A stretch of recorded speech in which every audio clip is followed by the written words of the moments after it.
Sa huli ay walang nagawa si Ning Qiu kundi pumayag sa gusto ni Master Li. Agad niya itong tiningnan ng matalim bago niya ito inutusan na ibaba si Jiang Rubing at maaari na silang umalis. Itinaas niya ang kamay patungo kay Master Li sabay tinanggal niya ang puwersa na nagpapahirap dito. Labis namang natuwa si Li at napabuntong hininga ng maluwag sabay nagwika kay Jiang Rubing at humingi ng tawad sa ginawa niya rito sa kanangakong babawi siya sa susunod na pagkakataon.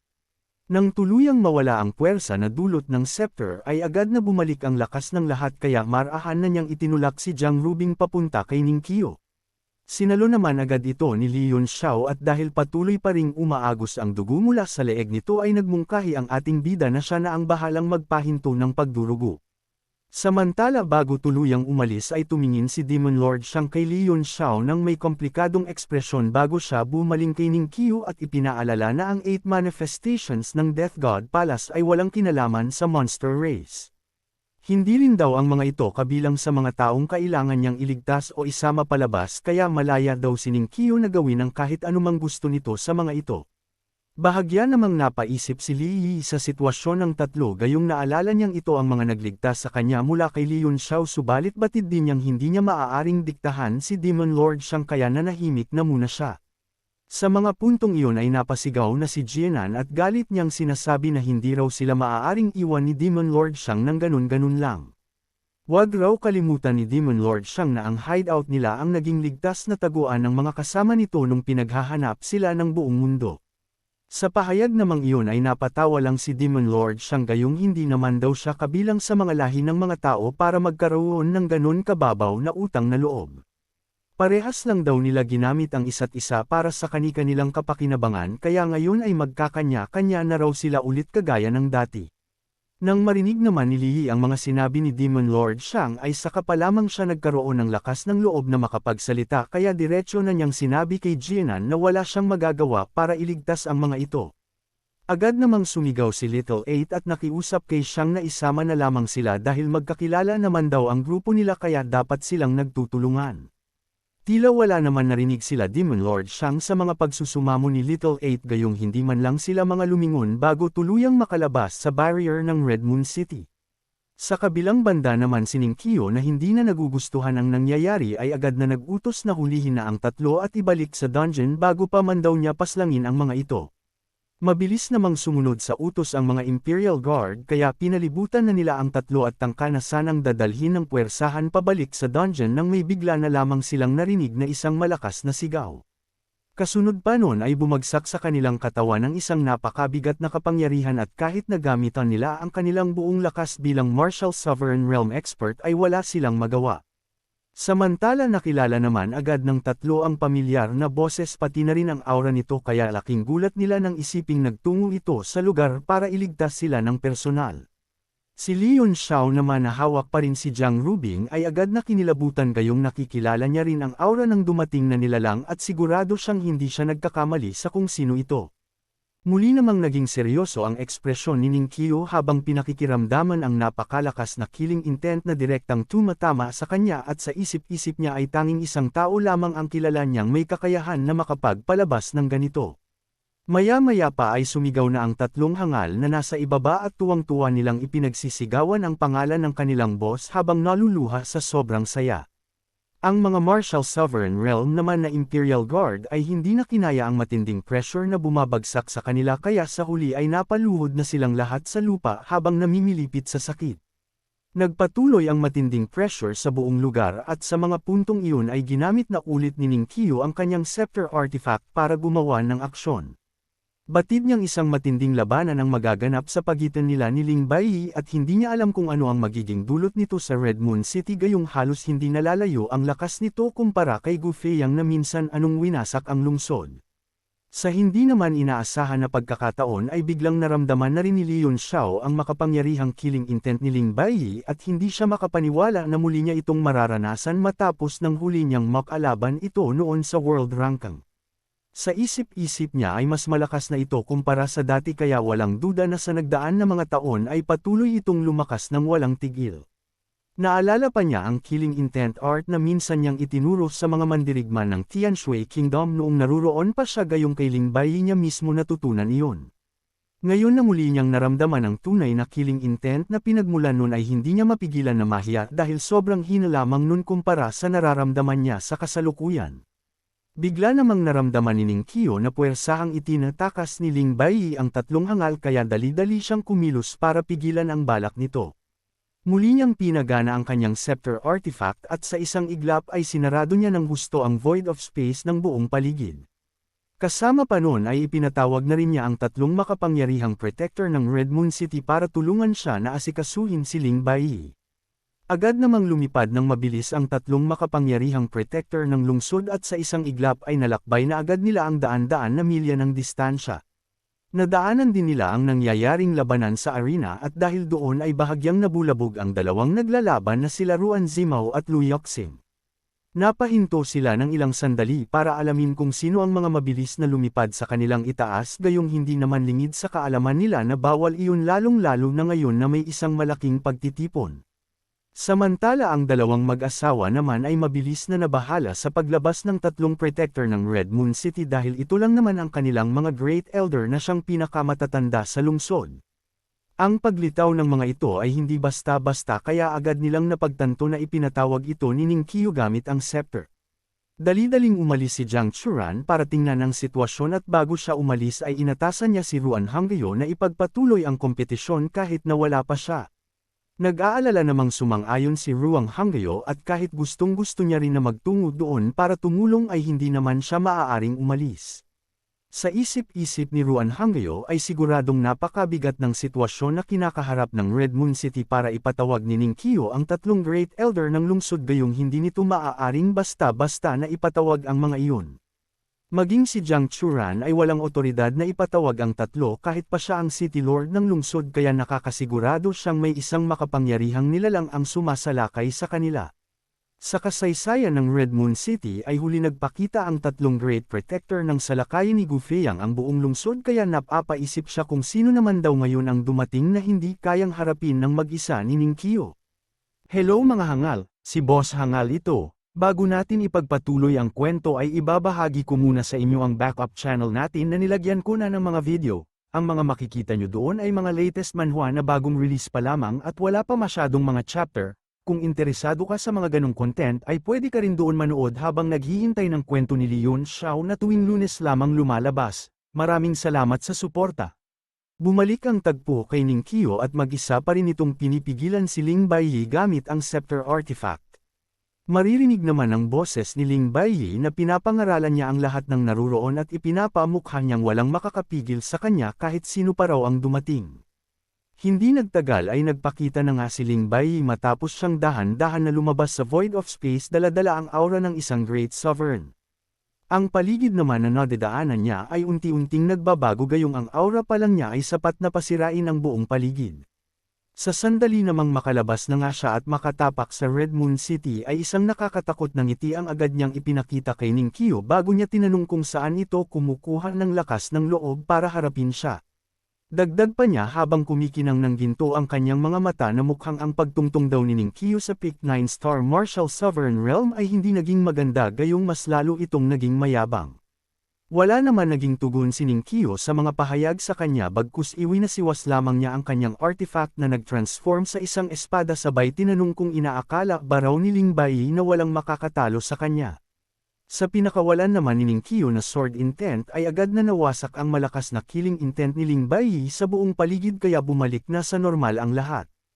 Bahagya namang napangiti si Ling Baiyi sa ginawa ni Ning Qiu pero sarkastiko niyang sinabi na kung hanggang doon lang daw ang lakas nito ay mukhang wala na raw silang dapat na pag-usapan pa. Matapos sabihin niyon ni Ling Baiyi ay pinakawalan niya ang mas malakas na killing intent at doon ay nagpakita na sa likuran niya ang imahe ni kamatayan kasabay ang nakakasulasok nitong aura na nilalamon ang buong lugar. Bilang si Jiang Rubing naman ang pinakamahina sa kanila ay una itong naapektuhan ng malakas na killing intent kaya agad itong bumagsak sa lupa at nahirapan na makatayo. Nang makita naman iyon ni Leon Xiao ay hindi niya napigilan na mag-alala gayong malinaw na ang aura pa lamang ng killing intent ni Ling Baiyi ay kaya ng paslangin si Jiang Rubing. Wala naman siyang magawa sa kasalukuyan dahil maging siya ay nahihirapan na makakilos at aminado pa siya na kahit gamitin niya ang Golden Dharma True Form ay siguradong hindi pa rin siya makakaligtas sa aftershock ng magiging laban ng dalawa. Makalipas ang ilang sandali ay dumating na ang tatlong protector ng Red Moon City at nang makita iyon ni Ling Baiyi ay bahagya siyang natigilan sa mga ito. Sa pagkabigla naman niya ay nawala ang makapangyarihan niyang killing intent kaya naging maaliwalas na ulit ang buong lugar. Nakakalokong tinanong ni Ling Baiyi kung kailan ba raw mamamatay ang tatlong matanda ng Red Moon City gayong ilang henerasyon na raw niyang naririnig ang pangalan ng mga ito. Maging si Leon Xiao ay nabigla rin sa pagdating ng tatlo gayong hindi niya rin inaasahan na buhay pa rin ang mga ito matapos nang huli niya itong mapabagsak noong salakayin niya ang Red Moon City. Naalala pa niya na ang tatlong ito ay mayroon lamang antas ng mga 9-star Martial Sovereign Realm at ngayon na ganun pa rin ang antas ng mga ito ay mukhang totoo nga raw ang balita na masyadong mababa ang mga talento nito para maabot ang tugatog ng kapangyarihan. Gayunpaman ay hindi raw may kakaila na sa pinagsama-sama nitong lakas ay parang wala na rin itong pinagkaiba sa mga pick 9-star Martial Sovereign Realm kaya hindi ito pwedeng basta-bastahin ni Ling Baiyi. Sa gitna naman ng umiinit na tensyon ay isa pang nilalang ang dumating at ang tinig nito ay agad na nagpatigil sa lahat ng batiin nito si Ling Baiyi na parang normal lamang. Sa harap ni Ning Qiu ay sumulpot si Jiang Churan at doon ay bahagyang natuwa ang mga Imperial Guard ng Red Moon City dahil ngayon ay nasa kanila na ang kalamangan. Ngayon daw na naririto na ang City Lord ay nandito na ang 5 pinakamalalakas na nilalang sa lungsod kaya kahit gaano pa raw kalakas si Ling Baiyi ay wala na itong magiging takas pa. Muling nagsalita si Jiang Churan at nakangiti niyang inalok si Ling Baiyi na uminom ng tsaa sa mansyon ng lungsod para ipagdiwang daw ang pagtutungo nito rito. Pilit namang ngumiti si Ling Baiyi bago nagtanong na kung inaaya ba raw talaga siya ni Jiang Churan na uminom ng tsaa o gusto lamang siyang gawing pataba para sa tsaa nito. Kilala raw ang blood tea ng Red Moon City ang gawa sa mga dugo ng Martial Sovereign Realm expert kaya naman nakakapaghinala daw ang alok ni Jiang Churan. Sa kalangitan ay bumaba si Jiang Churan sa kanyang kaliwa at bumuo ng pincer stance kasama si Ning Qiu. Samantala ay direktang hinarangan ng tatlong Great Elder sa kalangitan ng daan pabalik upang wala ng pagkakataong makatakas pa si Ling Baiyi. Pagkatapos nun ay walang pakialam na sinabi ni Jiang Churan na kung para sa pag-inom ng tsaa o pagiging pataba ay nakadepende iyon kay Ling Baiyi. Kung handa itong ialay ang sarili bilang pataba ay siguradong mamumulaklak ang isang pambihirang Supreme Grade Blood Tea at aminado siyang inaabangan din niya iyon. Tumawa si Ling Baiyi sa pahayag nito bago nagtanong kung pinagbabantaan ba siya ni Jiang Churan gayong sanay daw siya na siya ang nananakot kaya bago sa kanya ang pakiramdam na may ibang taong nagbabanta sa kanyang buhay. Itinaas niya ang kamay at naghanda ng umatake. Sa mismong sandaling iyon ay ilang Imperial Guard ng Red Moon City ang napasigaw sa takot habang biglang nawalan ng kontrol ang kanilang mga katawan at direktang nahila sa ere ng isang hindi nakikitang aura ng kamatayan. Sa isang iglap ay tinusok ng napakalakas na killing intent ang kanilang mga katawan hanggang sa tuluyang mamatay ng hindi man lamang nakapagsalita o nakasigaw. Sa kanilang lahat ng naruroon ay si Jiang Rubing ang unang natakot sa nakakakilabot na eksenang iyon. Matapos mapahiyaw ay mabilis niyang tinagpan ang kanyang bibig habang ang mga luha mula sa matinding takot ay kusang umagos sa kanyang mga mata. Buong katawan niya ay nanginginig ng walang kontrol habang nakatingin sa mga bangkay ng Imperial Guard. Samantala ay matinding nanginig din ang katawan ni Jiang Churan habang napuno ng galit at killing intent ang kanyang mga mata. Pero walang interes na sinabi ni Ling Baiyi na ayaw niyang mag-aksaya ng mga salita kaya inutusan niya ang lahat na umatras at hayaan silang makaalis sa lungsod ng matiwasay. Naramdaman din ni Leon Xiao ang matinding panginginig sa kanyang katawan. Kung siya ang naging target ng killing intent na ipinakita ni Ling Baiyi ay malamang na wala man lamang siyang pagkakataong makapagtago sa loob ng World God Monument. Samantala ay pumalakpak at sumigaw sa tuwa si Little 8 habang pinupuri ang napakalakas nilang pinuno. Ngunit kasi simula pa lamang niyang magsalita ng isang sinag ng sword shi mula sa kamay ni Ning Qiu ang biglang lumipad patungo kay Jianan. Sa isang iglap ay bumagsak ang ulo ni Jianan at tuluyan itong namatay nang hindi man lang nila namamalayan. Agad na napasigaw ang matandang si Bachanghe sa matinding dalamhati habang napuno ng walang hanggang kalungkutan ang kanyang mukha. Namutla rin si Little 8 at malinaw na makikita ang takot sa kanyang mga mata. Samantala ay malamig na umalangaw ang boses ni Ning Qiu sa katahimikan habang tinatanong kung may balak pa rin ba raw si Ling Baiyi na umalis. Saad pa niya na matapos nitong paslangin ang mga Imperial Guard ng Red Moon City ay huwag na raw nitong isipin na makakaalis pa sila ng buhay. Sa pagkakataon namang iyon ay tuluyan ng nagalit si Ling Baiyi at sa nakangiti niyang ekspresyon ay mayroong nakatagong galit na agad niyang ipinaramdam kay Ning Qiu. Kasunod nun ay malamig niyang tinanong kung talaga bang gusto ni Ning Qiu ilagay sa hukay ang lahat ng nilalang sa Red Moon City sa pagnanasa nito na labanan siya ng patayan. Ngunit walang kahit kaunting takot na tumingin si Ning Qiu kay Ling Baiyi bago seryoso na sinabi na kung may lakas daw ito ng loob ay maaari itong magpatuloy sa pagpatay. Subalit sa bawat isang tao raw na papatayin nito ay dalawa naman ang papaslangan niya bilang kapalit kaya naman magsubukan daw sila ng tapang hanggang sa wakas. Matapos bitawan ng mga salitang iyon ay tumingin si Ning Qiu sa lahat ng taong naruroon at malakas na sinabi na maging miyembro man sila ng Red Moon City o kanyang mga alagad ay kailangan nilang magkaroon ng espiritu ng pagsasakripisyo para sa lungsod. Kung mamamatay daw ang disciple niyang si Jiang Rubing ngayong araw pati ang kanyang kapatid ay handa siyang samahan ang mga ito hanggang sa kamatayan dahil kahit lahat sila ay mamatay ay hindi sila magbibigay ng kahit isang hakbang sa kanilang kalaban. Sa sandaling ay tinanong naman niya ang lahat kung natatakot ba sila sa kamatayan. Agad naman na sumagot si Jiang Rubing na hindi siya natatakot kaya buong lakas niyang isinigaw sa kanyang master saka sa kanyang ama na pagtulungan paslangin si Ling Baiyi. Ang dugong kanina ay pinalamig ng napakatinding killing intent ay unti-unting muling kumulo habang bumalik ang kanyang tapang. Iniangat naman ni Ning Hangfeng ang kanyang ulo at malakas na tumawa. Sinabi din niyang hindi sila natatakot at hiniling niya sa kanyang ate na patayin ang isang Great Martial Sovereign upang makasama nila ito sa hukay. Pagkatapos ay tinanong niya ang lahat ng kanyang mga kasamahan kung hindi ba napakasaya na may isang Great Martial Sovereign na sasama sa kanila sa kamatayan. Tumugon naman agad ang mga ito na napakasayang araw ng ganun kaya isang malaking karangalan daw kahit na mamatay silang lahat ngayon. Lihim namang hinangaan ni Li Yunxiao ang katatagan ni Ning Qiu na maimpluwensyahan ang lahat. Dagdag pa niya na sa mata ng Red Moon City ay isa lamang walang kwentang nilalang si Demon Lord siyang kaya ang pagpapakawala sa kanya ay hindi naman makapagdudulot ng anumang chismis o problema. Ngunit si Ling Baiyi ay isang great sovereign kaya maging para sa reputasyon o kaligtasan ng Red Moon City ay hindi sila maaaring magbigay ng anumang kompromiso. Kahit nangangahulugan pa ito ng pagsasakripisyo kay Jiang Rubing at sa karamihan ng mga eksperto ng Imperial Guards ay kailangan pa rin nilang paslangin si Ling Baiyi o di kaya'y pilitin itong sumuko at pagmuki na natalo sa kanila. Maya-maya pa ay nagsalita na ulit si Jiang Churan at sa seryosong tinig ay binanggit niyang tama raw ang lahat ng kanyang mga nasasakupan dahil iyon ang tapang na dapat taglayin ng mga Imperial Guards ng Red Moon City at ito rin ang nararapat na katangian ng kanyang anak. Ngayong araw daw ay desidido na rin siya na paslangin ang isang Great Sovereign kahit masawi din siya kasama ng lahat. Hangga't taglay daw ng Red Moon City ang ganitong espiritu na mas gugustuhing mamatay kaysa mapahiya ay walang sinuman ang makapagtatangkang magbanta sa kanila. Sa sandaling iyon ay biglang napagtanto ni Jiang Churan na ang mga taon ng pagkakatali at kawalan niya ng magawa ay hindi dahil siya ang City Lord ng Red Moon City kundi dahil sa sarili niyang mahinang kalooban. Kung ang isang tao ay nagtataglay ng matatag at matinding puso ay magiging walang katapat ang kanyang lakas sa hinaharap. Bahagya namang kumunat ang noo ni Ling Baiyi.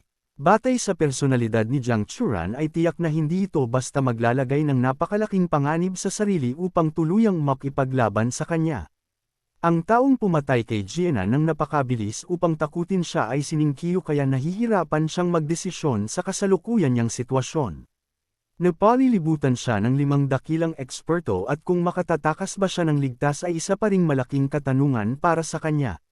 Mapait naman ang umiti si Ba Changhe at sinabing napakasakit sa ulo ng misyong ito dahil sa huli ay hindi pa rin sila nakalabas ng tahimik at tila iyon ang parusa ng langit sa kanya. Talagang napakahirap daw magbitiw sa tungkulin at mukhang napakalabo na para sa kanya na makapagretiro ng matiwasay. Ngumiti naman si Little 8 at sarkastikong nagwika na nakakatuwa raw na napakaraming eksperto ang makakasama nila sa kanilang paglalakbay patungo sa impyerno kaya hindi na rin daw magiging masama ang kanilang kahihinatnan. Minura naman siya agad ni Ba Chanhe habang tumatawa at sinabing hindi ba raw ito maaaring magsalita ng magagandang bagay. Kung mamamatay daw ang kanilang pinuno ay talagang matatapos na ang 8 manifestations kaya mas mabuting sila na lang ang mamatay at wag na ito. Ilang beses naman na nagbago ang ekspresyon ni Ling Baiyi bago tuluyang mawala ang killing intent sa kanyang katawan. Sa huli ay nagsalita siya at sinabing tinatanggap na niya ang pagkatalo at handa siyang magbigay ng kompromiso kung iyon ang gusto nila.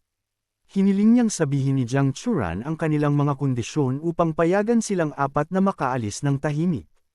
Nakahinga naman agad ng maluwag si Li Yunxiao nang marinig ang pag-atras ni Ling Baiyi dahil ito na ang pinakamagandang senaryo na mangyayari kung magkataon.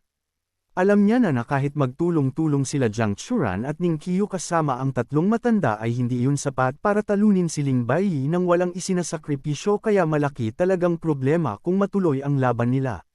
Pati si Jiang Churan ay ganun din ang iniisip kaya sa loob-loob niya ay masaya siyang pumayag itong umatras at hindi na ipagpatuloy pa ang laban. Agad namang nagulat si Little 8 at mabilis na sinabi na hindi maaaring magbigay ng kompromiso ang kanilang pinuno dahil hindi nito maaaring masira ang prestihiyo ng 8 manifestations. Karapat-dapat man silang mamatay ay maaari naman daw itong pumatay ng ilan pang tao mula sa Red Moon City upang magkaroon sila ng mga kasama sa libing. Biglang nagdilim ang mukha ni Ling Baiyi at galit siyang sumigaw na tumahimik ito. Nangutya naman si Ning Qiu at nagtanong kung anong kompromiso ang sinasabi nito. Pahabol pa niya na hindi ba naglakbay si Ling Baiyi sa buong mundo at mayabang na nag-asal na pinakamalakas kahit saan man ito magpunta kaya nasaan na raw ang tapang nito.